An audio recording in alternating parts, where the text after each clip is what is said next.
Elisabeth Kendall is a Middle East expert and president of Girton College at Cambridge University in the UK.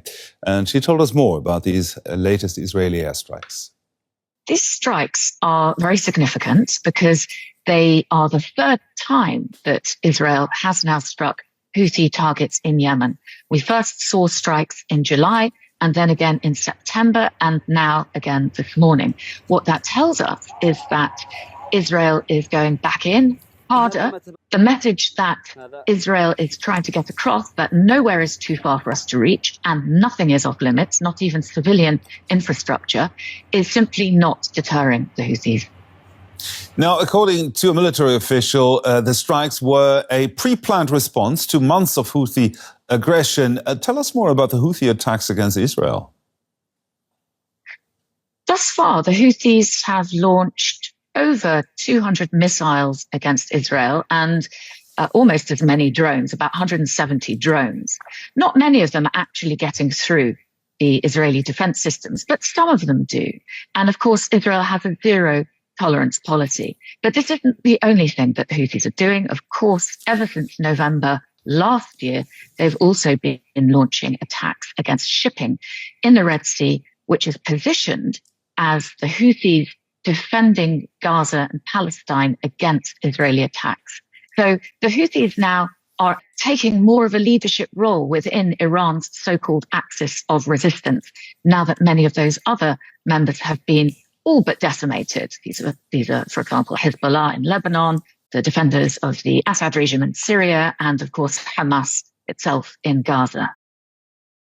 Israel has also been criticized for attacking Yemen.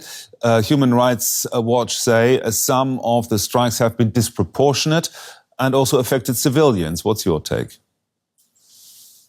Yes, Israeli strikes on Yemen are far more damaging than similar airstrikes that have been conducted since January by the United States, also some of them in conjunction with the United Kingdom.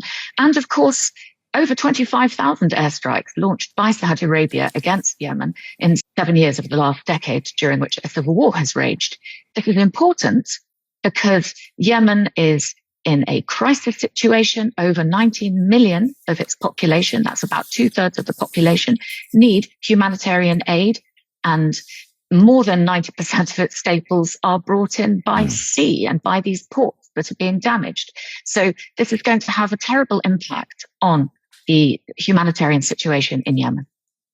Now, Iran is currently significantly weakened. What influence does this have on the Houthis that are backed by Iran?